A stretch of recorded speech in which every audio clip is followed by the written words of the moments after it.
Welcome to a pelvic health presentation. My name is Dr. Beth Hennigan. I am a physical therapist and I specialize in pelvic health. I'm a pregnancy and postpartum corrective exercise specialist as well as an orthopedic manual physical therapist. We're going to cover pregnancy, postpartum, and really going through all of our life stages and what we all should just know about our bodies and typically are not taught. So quick rundown of broadly everything that every woman should know about her body. So what does our pelvic floor do? Our pelvic floor supports our body. It is literally the bottom part of your core system. It helps support your posture. It helps you move throughout the day, pick up your kids, and do all the things that we need to do. I think most of us think of it in the capacity of controlling our urine and our gas and our stool. And yes, it does do those things, but it does so much more. During labor, it stretches out of the way so that the powerful contractions of your uterus can bring your baby into the world. It supports our sexual function by changing how blood flows in the pelvic floor region, meaning that our clitoris can enlarge. You might not realize that you actually do get an erection like a male pelvic floor does in the penis. Your clitoris will become erect and chambers will fill with blood. It supports our pleasure with orgasm, or it can be too tight and cause pain. It also supports our organs. It forms a muscular sling along with our ligaments and other supportive connective tissues inside of our pelvic floor, where our bladder, our uterus, and our rectum are going to sit above. And then some of the muscles that make up our pelvic floor actually pierce through and go into our hips. So it does support our hip mobility and hip stability. Lots of jobs. Let's take a look here at our anatomy. So if you can see my pointer here, I hope. Got the pubic bone in the front and the sacrum or the back side of the pelvis here. And you can see this muscular sling that goes across in red. Above it, we have our bladder, our uterus, and rectum like we talked about. So this is that muscular hammock. Now here's a view of some of the more superficial and then underneath the deeper muscles that make up our pelvic floor. It is not just one muscle, it is many muscles working together. There are nerves that come through these areas and give sensation into parts of our thigh, into our genitals, into motor function for these muscles. There are ligaments, like we talked about, that help add supportive connective tissues, fascia, and help to support and hold our organs up. And then, of course, there are the openings, meaning your urethra, where urine comes out, your vaginal canal, where you have menstrual blood or a baby pass through, or you insert a toy or penis. And then in the back here, the rectum, where of course we eliminate stool. The vulva. Now this is a part of our anatomy that I'm always shocked when people can't identify structures on their own body, or they say they haven't looked at it. So I highly encourage, if you look at yourself and you can't identify these, pull out a mirror, take a look and practice going through. So up here we have what we call the prepubis of the clitoris, or the clitoral hood. Underneath, we have the head of the clitoris, which is the little bean shape in front of the urethra. The urethra is going to be in between that clitoris and vaginal canal. That's where your pee comes out. The vaginal orifice, or the introitus, this is the entrance to the vaginal canal. Your labia minora are the inner lips, and these come in many shapes, many sizes, many colors. And then our labia majora, which is the outer lip where we typically will see hair. It looks more like normal skin. That labia minora is pink or brownish or a little bit of a different color than the skin outline. We want to be able to know what we look like. And it's really important to be able to tell our doctors what we look like, because during menopause and perimenopause, we might see loss of color here or shrinkage of the labia minora. And that's a reason to talk to them and say like, hey, I think I might be starting menopause. I might need some extra estrogen. You might notice one, it's like that you see a change in your discharge, or that you see flaky, dry skin. These are things we should be able to tell our doctors, like, hey, this looks different. Or if we can't retract this hood and we're having pain, again, another reason we want to talk to our doctors. So it's important to be familiar with your own anatomy, and really important to remember that we all look a little bit different. I say vulvas, they are like faces. We all look a little bit different. It does not mean that there is anything wrong with our face. It does not mean that our vulva is not beautiful. Our face is not beautiful. We just have individual differences. And then, of course, back here behind the vaginal canal and behind the labia, we have this space here, which is the perineal body. It is the space between the vaginal canal and the rectum. Some people refer to it as the taint. But that is also an area that we can watch when we practice some things later to know if we're getting a proper contraction, because we should see this lift and then move down when we relax. So let's talk a little bit more about our muscles. So we talk about the muscles in pelvic floor therapy in 3 different layers. So the most superficial muscles are going to be here in yellow.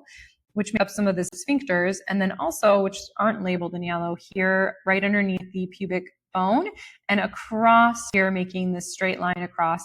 These are our superficial pelvic floor muscles. Their primary jobs are to control the flow of things in and out of the body, urine, stool, toys, penis, baby, those things. They prevent leaks by compressing and contracting and squeezing around the urethra. They are going to relax to allow things to flow in and out. And they also are going to direct blood flow to the clitoris, especially some of these guys over here are going to allow blood to fill and that clitoris to fill with blood. Our deeper muscles tend to be shaped more like a U in the center here. So these are the levator ani muscles that are going to make a U shape, and they contract by pulling forward and further compressing the tubes, further compressing the rectum, vaginal canal, and urethra to help support preventing leaks and losses of stool. And then we have some of the more broad muscles back here. Some of them are going to help to rotate our hips. Some of them are going to attach into the tailbone and act more like our deep ab muscles. But these ones are going to be the ones that do more of like a lifting motion or a rotating motion. So these, again, more like core muscles. They are deeper in the body. If you look at your finger, those superficial muscles would only be about the depth of your first knuckle, but these deeper muscles are going to be at the depth of your second and third knuckle, and that's where we come up with the layers of muscle. We talk about them and how deep we're going into the body.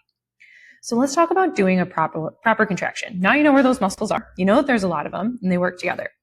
So a proper Kegel starts with taking a big breath in and relaxing your pelvic floor. So start there. Try and take a breath in and let your belly and your pelvic floor drop.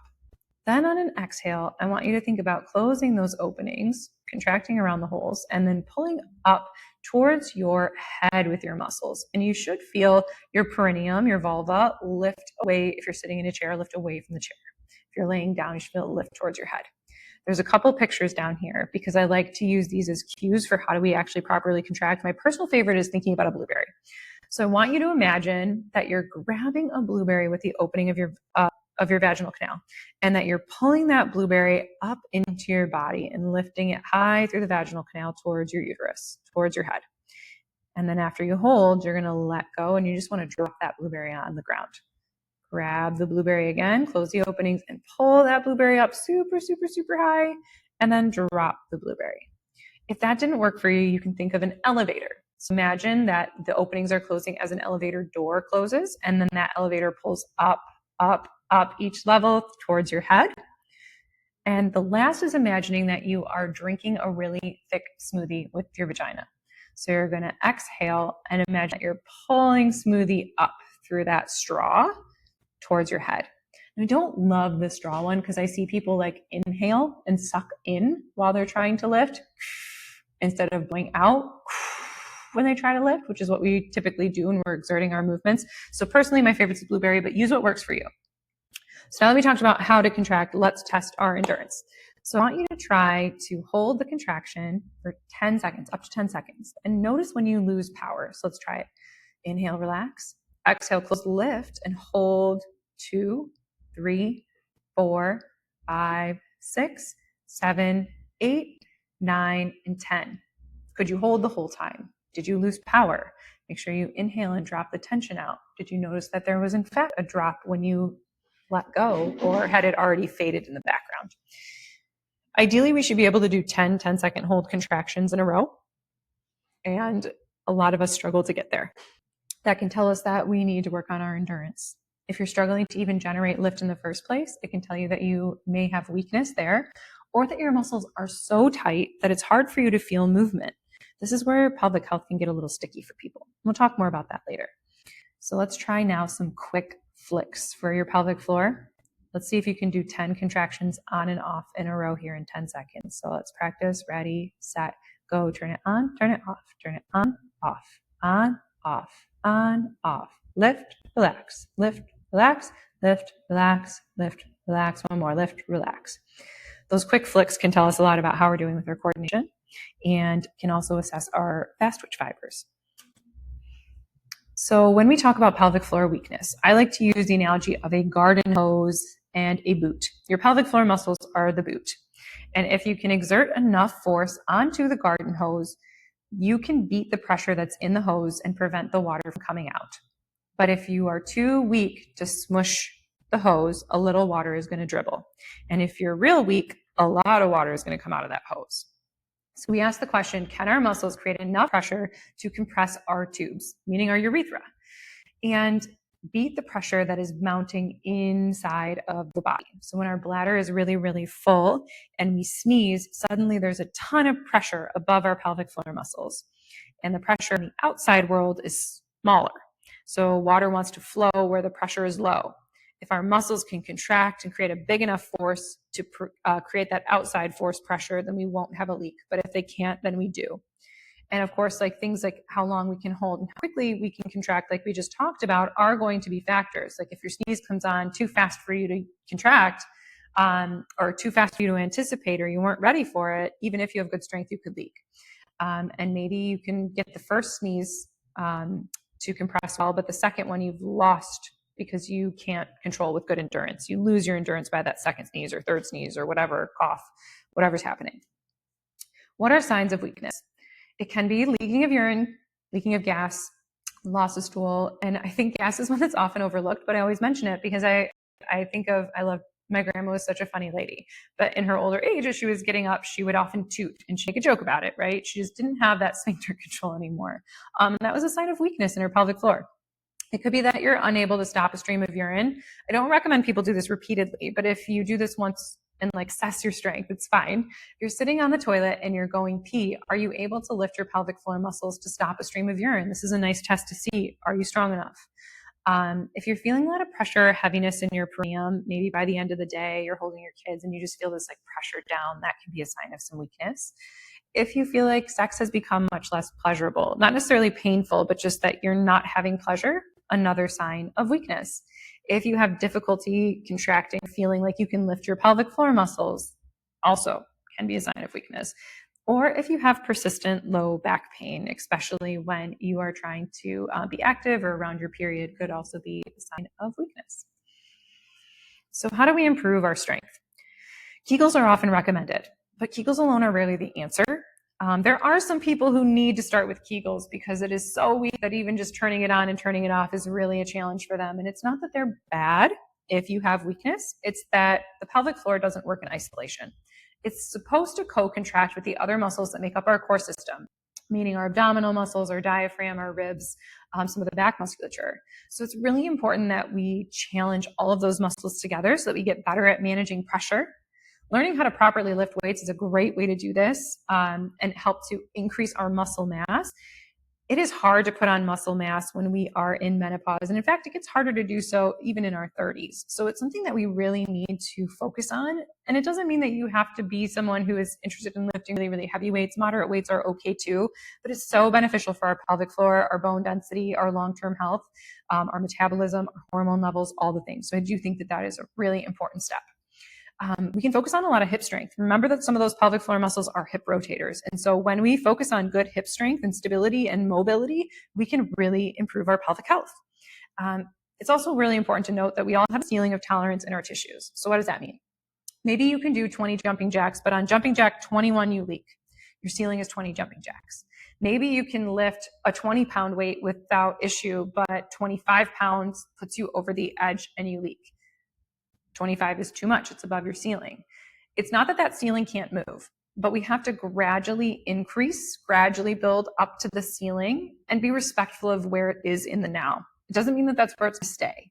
But if you keep plowing through your tissue tolerance, plowing through the ceiling, things chronically get stuck in this loop of injury and tend not to improve. So what does too much tension look like? I love a spring analogy here. So a really tightly coiled spring. You can't put any more energy into it. It can't contract anymore. It can't shorten anymore. It is just fixed. And when this happens, we can picture this in our pelvic floor. If my pelvic floor is something that is going to piston, meaning that it moves up and down, and it goes up when it contracts, right? Think about that contraction. We lifted the blueberry. If I am already lifted as high as I can go and walking around like that through my day because I'm tight and tense, if I sneeze, there is nowhere left to lift. I can't generate more force. A healthy pelvic floor has room to lengthen and to shorten. So it sits in a mid-length position. which means that if I need it to lengthen, it can lengthen and shock absorb, like when I land in a jump, and then it can quickly recoil, boom, and rebound and put that pressure back up and lift things away from my bladder. So it's important that we have a spring that is ready to lengthen or shorten, that is not already fully shortened and cannot do a whole lot here. In simple terms, we really want to think that if the pelvic floor is already contracting as hard as it can and shortened as much as it can't create more force to stop a leak. Another easy way to think about this is if you take your bicep, you take your elbow and you bend your arm all the way towards your shoulder. You cannot physically bend it anymore. Of course, there's nowhere left to go. The same thing happens in the pelvic floor. But if I bring that arm down to my side, I have a whole lot of room to play with. We want our pelvic floor to have room to play with. Signs of tension do have a lot of overlap with signs of weakness, but signs of tension often comes with some element of like pain. So we can have tailbone pain. We could have pain with sex or insertion. You could have a hard time putting in menstrual products or have a hard time tolerating a speculum or pelvic exam with a pelvic floor PT or with OBGYN. Ones that are often overlooked are when we have a hard time eliminating stool. So we're really constipated. Or you have to push to pee, or it's hard to start your stream of urine. Having extra leakage, especially increased urinary urgency and frequency, comes along with tension. So you might feel like, all of a sudden it hits you like you have to pee right now and you're running for the bathroom. A really common one that I see that gets misdiagnosed is burning UTI-like pain. People will go in saying that they have a UTI and they'll run cultures and the cultures come back negative. That can be a sign of really tight muscles, that burning pain. Hip pain, back pain, and especially stiffness in those regions, or lower abdominal pain, often where people would associate with like their ovaries. That ovulation-y type pain can be referred to pain from the pelvic floor as well. So how can we reduce tension? There's a picture bar on the side here of a bunch of different stretches. So we've got happy baby. That's a great one. You've got butterfly for those adductors, those inner thigh muscles, because they do talk to our pelvic floor. So we want to keep them happy. A extended frog, one-sided frog stretch, piriformis figure 4 stretch, and child's pose are just a few of my favorites. There's more of them inside of all the mobility flows, stretching guides, so check those out too. We also can stretch our pelvic floor muscles internally with a pelvic wand. So pelvic wands allow us to reach our own pelvic floor muscles like a pelvic floor physical therapist does. And think of it like the foam roller or the trigger point release work for your pelvic floor. The whole thing does not go inside. I know it's like people see the shape and they freak out, but just one end, either this end or this end, is inserted and the other side is used as a handle so that we can actually reach our muscles and do some self-stretching and release work for our internal muscles because they are harder to reach. Breathing is another really important technique to help reduce tension. Ideally, on an inhale, our pelvic floor should drop down, and on an exhale, it rebounds and lifts. So it's really important that we pay attention that we're not breathing up high into our chest all the time, that we're able to get that nice, low, relaxed, diaphragmatic belly breath. Downregulating our nervous system can be a really important step too. So for those of us who hold tension, like it's easy to think about holding tension in your jaw or in your shoulders. You probably like notice when you're clenching here. Many of us do the same thing to our pelvic floor. It's just harder to see that because it is an area that we don't look at as much. And it's harder to tune into that part of our body because we're just not used to doing that all the time. But simple tricks like lip trilling, like brrr, or humming, or slowing down and doing a inhale for 3, holding your breath for 6, and then blowing out for 9 seconds.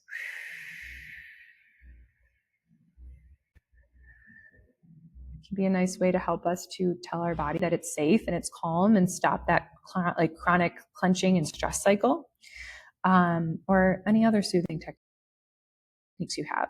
But it is really important to get good at stopping clenching. You are probably, if you have pelvic tension, somebody that walks around sucking in your belly all the time, or you have TMJ issues, you clench your jaw a lot, or you're a butt clencher. Know that you're allowed to take up space. You do not have to suck it in for everybody all the time. Get better at tuning into these more peripheral areas that we're more accustomed to, like our jaw and our booty, to help reset our pelvic floor and relax our pelvic floor. So that's a big habit I want you to break. And one of the easiest things you can do is when you feel tension is to shake it out, dance it out, roll your hips, do something to help loosen up your body and not hold it so rigidly. Next topic I want to hit on is prolapse. Unfortunately, prolapse is something that people don't often know about until it happens to them. but it will affect over 50% of women in some capacity throughout our lifespan. So prolapse is simply when organs sit lower than they used to inside the pelvic floor, or inside the pelvic bowl. So here we can see no prolapse in normal anatomy. There's our vaginal canal in the middle, the uterus above, okay? Here we have a cystocele. So part of the bladder has descended lower and is now encroaching on the vaginal canal. We have a uterine prolapse. The uterus is sliding down lower into the vaginal canal in this picture. And then in this one, we can see the rectum bulging forward into the vaginal canal. There are varying degrees of prolapse, but they're all, if symptomatic, something that you want to talk about. So again, we said it's when pelvic organs are descending lower into the pelvic bowl. It happens in over 50% of us. Severity of symptoms can fluctuate based on how high of a grade it is, the amount of tension that you have in your pelvic floor muscles, how much structural damage occurred, meaning did you have large muscle tears or ligament injuries, and how is your pressure management? It can feel like a very devastating diagnosis, but there is a lot of hope around prolapse. One analogy that I find really helpful is talking about a boat. So when we think about our pelvic organs as the boat inside of a canal with water, we have the ropes that tie in and keep the boat in place. Those ropes were not necessarily made to support the full weight of this boat. They're just made so that the boat doesn't drift out to sea. When we have injuries to these, we can find that they are overtaxed. They're doing too much. But if we have a strong pelvic floor, it's going to help support the pelvic organs and everything is happy. But when our ligaments and fascia are under strain, meaning that there's too much pressure or they've been injured in some way, and we have weak pelvic floor muscles, we're going to feel that boat sit lower, right? The weak pelvic floor muscles is like a lower water level. The organs sit lower in the canal, and we put even more strain, and it kind of becomes this self-fulfilling cycle. So when we look at pressure management, we work to improve the pelvic floor strength and reduce the amount of strain from above to keep the organs more in the center, where they're happy and less likely to be symptomatic. The lower the organs get inside of our vaginal canal, the more likely that we are to feel our prolapse, because this lower third of the vaginal canal here is highly sensitive, like your fingertips. It feels lots of stuff. But this deeper 2/3 of our vaginal canal doesn't have as much sensation. So when we have a lot of tension, we are going to bump into our prolapse more, and we're going to feel it more, which is why we want to control tension as well. So 360 breathing is something that is really helpful when we talk about pressure management. 360 breathing is how we connect our breathing to our pelvic floor. So when we take an inhale, our diaphragm moves down to make room for the lungs to expand. So this moves down. And our pelvic bowl, which is the mirror image of our diaphragm, is going to mimic it and also lengthens and drops down. On an exhale, the pelvic floor shortens and lifts, and the diaphragm is going to move back up, helping the lungs to deflate. You can see that the belly moves forward and those inhales and in on those exhales. So belly and pelvic floor expand together. Belly and pelvic floor come back up and in together. This is a great thing to practice by getting down on the floor and taking a few breaths. And then we can also look at how well we're managing pressure with different movements. So pressure needs to go somewhere. And when we have a weak spot in the canister, that's where it's going to fail. Think about a pop can. If we drop a pop can on the ground, it can dent in the bottom, and sometimes it causes some spraying to come up at the top because that pressure is displaced from the bottom, poof, up to the top. And then we have that weak spot in the can where it's perforated for us to open it, and it fails there.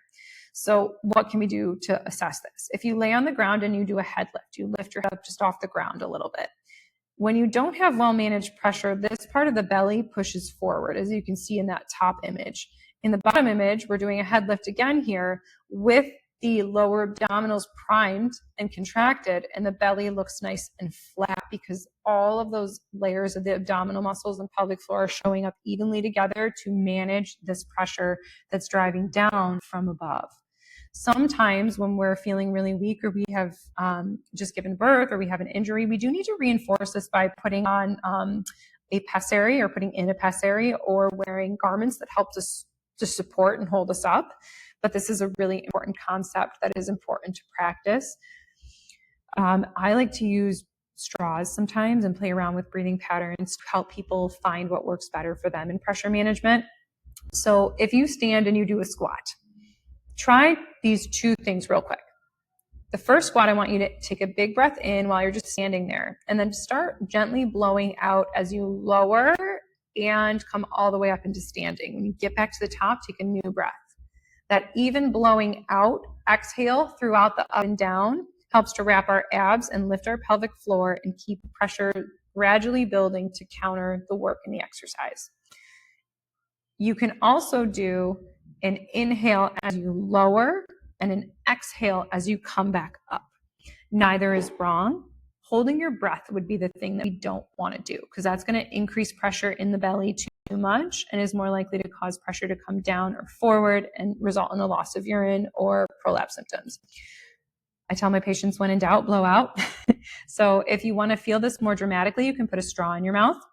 And for someone who's more advanced, they might even use a balloon to add extra resistance so that they can feel there is a little bit of resistance, whether it's a straw or the balloon, to their abs and their pelvic floor, and make them recruit a little bit harder. But you could also blow out through pursed lips when you try this activity. So let's talk about sex now. I want to start off by saying that pain with sex is never normal. There are people who find that they like to seek pain in sex, and that's okay. But pain with sex that you're not seeking is never normal. There are many common sources of pain, but the ones that I see the most are too much muscle tension or guarding. So those muscles are contracting, tight, tense, and something is trying to stretch them, and that stretch feels too aggressive. It can be low estrogen levels. This is so common in menopause, perimenopause, and postpartum. It can be a lack of lubrication. And I say this like, I want you to keep this in mind. Lube's great. Lube is good. But too many people are told that when they have pain with sex, that it is just because they need to add more lube or they should have a glass of wine. They're dismissed. That's not fair. But if you don't have enough lubrication, then it can cause some fraying in the skin and be uncomfortable. Scars are also a really common source of pain, especially after being stitched up from a perineal tear, or if you've had other like gynecological procedures in history, like a polyp removal, things like that. Loss of pleasure can also happen with, we talked about earlier, weakness of our muscles or a nerve injury. Sometimes with delivery, babies cause nerve traction injuries, or we have nerve injuries from nerve compression from endometriosis or chronic tension. Stress can also play a big role in pleasure, and we'll talk more about how our brain impacts things too. But stress can rob people of a lot of pleasure. Too much tension is a huge one. When there's too much tension, the muscles have a hard time going through that relaxation and contraction phase that is orgasm. So orgasm is a build in muscle tension that peaks out and sometimes feels like a twitch at the top, followed by a relaxation. But it can be hard to make that transition from up to down if we have too much tension. If tension's the problem, you can try stretching before, whether that's pulling out your pelvic wand or doing lots of hip stretches, and that might be an important pre-foreplay activity for you. Downregulating your nervous system can also help. Maybe you are like feeling stressed out about things at home that need to get done, and you're on a time crunch and worried about the baby's going to wake up. Addressing those barriers can be really helpful to help yourself relax and have less tension prior. But making time for foreplay is really important so that the clitoris has time to fill with blood, muscles have time to relax and open, and just so that we can have time to experience pleasure. Many women do not experience orgasm from penetration alone. So sometimes we do need to make time for clitoral play and other forms of foreplay. Some great tools that I love to recommend is, of course, the pelvic wand for stretching. The O-Nut, though, is a great tool. These are stackable rings. You don't have to use them all. But the O-Nut is a stackable cock ring, and it can block the depth of penetration, but it also feels a lot like skin for the male partners, so it doesn't really necessarily remove pleasure for them, but it can be something that makes you both feel safe and able to relax and just go for it instead of being worried that you're going to go too deep and poke something that hurts. The Kiwi is another great option. The Kiwi is a low penetration vibrating device. So this right here does have the option to go into the vaginal canal, while this part here can cup up along the clitoral hood, and provide a good re-education tool for people who have pain with initial penetration or pain with entry, to learn that penetration does not always have to be harmful or scary. Your body's really smart and it's trying to protect you. If you touch a hot cookie sheet, you probably don't want to touch a hot cookie sheet ever again. If you had a negative sexual experience that was painful, your body remembers it, and sometimes we need to retrain it that the next time that we have sex isn't necessarily going to hurt. So these are some really awesome tools. Love the Pelvic people. They do such a great job. Code STRETCHY gets you 20% off of these guys. So definitely, if that's something that you're interested in, check it out. Kiwi is great for vibrating just the perineum in general, not necessarily for pleasure, but just to help relax pelvic floor muscles and improve circulation. Let's talk about lube, because we said lube's important, right? Sometimes instead of lube, we do need more estrogen, and a topical estrogen cream from your doctor might be something that you want to talk to them about, especially if you're menopausal or newly postpartum. And we also want to make sure that we've ruled out that it's not a scar or tension or injury that is being dismissed. Pelvic floor therapy is great for working on all of those and improving the mobility there. There's different types of lube, most commonly water, which is going to be the shortest lived but pH neutral and safe for most situations, like with condoms and toys, etc. Aloe, very similar to water, but a little bit longer lasting. There's oil, which we do not use with condoms. We do not use oil with condoms. It will break down condoms. But oil lasts a little bit longer than water and aloe. It is not pH neutral. So if you're somebody who has a history of bacterial vaginosis infections, and that's common for you, you may want to avoid oil and stick to water, aloe, or silicone. Silicone is the longest lasting, but silicone on silicone degrades. So you do not want to use silicone lube on your silicone toys. It will break them down. Totally safe for bodies, but silicone toy is not great. There are also lubes that have things in them like CBD. So Ovi is a vaginal suppository. It looks like a pill that's inserted in the vaginal canal. It was actually made for people with endometriosis, pain, and pelvic tension, but off-label, it is a great tool for people who have pain with sex or reduced pleasure with sex because of pelvic floor muscle tension. It does need a little time to dissolve and work, but it can be inserted and then foreplay started, and you're ready to go. It's not all in your head when you have pain with sex, and I think that's really important to stress, but your brain does have a really big role in orgasms. I like to talk about this in the form of accelerators and brakes, and I credit that to Dr. Emily Nagoski, who is a wonderful sex researcher and the author of Come As You Are and Come Together. But accelerators and brakes, if you think about your car, you have a gas pedal and you have your brake pedal. They're two different pedals. You can be on them at the same time, and this is important to remember. The accelerator is that gas pedal. It says go. It brings us closer to orgasm. It enhances pleasure. Brakes say no, hold back. We're not getting there. We're stopping. So you can be on both at the same time and go nowhere. Your partner and yourself need to build a context that removes the brake and accelerates heavily. So a good example that I like to give for parents is if you're worried that your child is going to wake up, that's probably a pretty hard break for you. And no matter how good your partner's doing, how in the mood you are, you might not get there because you're so worried about baby. You might have to put a lock on the door. You might have to hire a babysitter for overnight. You might have to get away something to help get off that break. If you are stressed out because there's a bunch of like mess in the kitchen, you might have to spend 15 minutes of chore play cleaning up that kitchen together before you feel ready to go. But it's important to know what your accelerators and your brakes are and talk about it with each other to find the right recipe for good sex. Stress can make those pedals more or less sensitive. So some people find that when they're stressed out, they can't get enough of each other, can't get enough of their partner. And sometimes partners have opposite reactions to stress, where stress makes them want sex much, much less, makes it much harder for them to get into the mood. So it's important to understand that role of how stress impacts ourselves and our partners so that we're able to help to meet each other somewhere where we can still have good sex that we are happy to be participating in and we have pleasure. Focusing on centering pleasure is huge. We talked earlier about how most women don't experience orgasm from penetration alone, and it's important to know what does bring you pleasure. And sometimes when we focus too much on the outcome, meaning we focus too much on orgasm, we can actually hold ourselves back because we start getting in our head about like, oh, it's not happening fast enough. It's not going to happen. It's not going to happen. Or we're trying to hurry it along and we end up holding ourselves back. So it's just good to focus on being in our bodies, being in the moment, enjoying all of our senses and feeling pleasure, centering pleasure. Here's some great resources for that. So these are Nagoski's books, Come As You Are and Come Together. Highly recommend reading.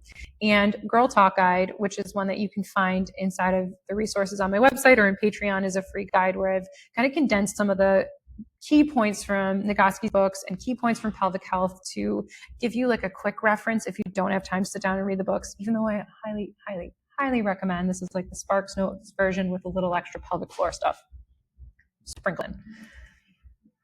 So I have some awesome resources online. So if you're local and you are looking for in-person care, check this stuff out. Awesome programs. You can see them on my website.